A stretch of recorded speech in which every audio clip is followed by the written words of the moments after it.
Salvador Massa is a small provincial town in Argentina's Salta province on the border with Bolivia. Every day, hundreds of people and cars cross the bridge separating the two countries. Commercial exchanges with the Bolivian town of Yacuiba, on the other side, are a major source of income. But the products crossing the border aren't always legal.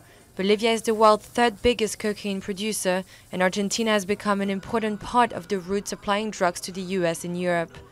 Local authorities are often overwhelmed by the magnitude of the task. Because it's a zone near the border, a zone which stretches approximately 247 kilometers, it's an open border, which makes it very difficult for the various national organizations to prevent illegal products from coming in.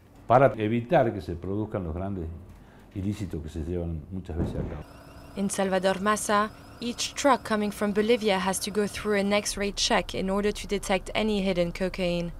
The drug trafficker's imagination has no limit. Recently, a 600-kilogram stash was found in a fuel truck in a compartment inside the tank. Sometimes, the drugs are diluted in liquids and impregnated in fabrics, or even swallowed in the form of capsules. You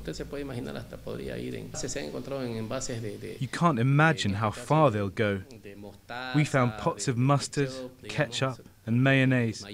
People come up with a lot of different ways to avoid control, or in this case, to avoid being detected. The aim is always the same, to reach the ports of Argentina's eastern coast where there's little surveillance. They load the drugs on cargoes headed to Europe, the United States, and Africa. 20 years ago, the road would go from Latin America to the north, directly to the United States. For different reasons, because the Americans have tightened up security, they changed the route. Instead of going directly north, they go south. In the past 10 years, more than 18 tons of drugs have been intercepted on their way to Argentina. Police have also started to discover laboratories in the Salta province where coca leaves are turned into cocaine paste, the first stage in making cocaine. And that suggests the country is becoming more than just a stop-off for the illegal drug trade.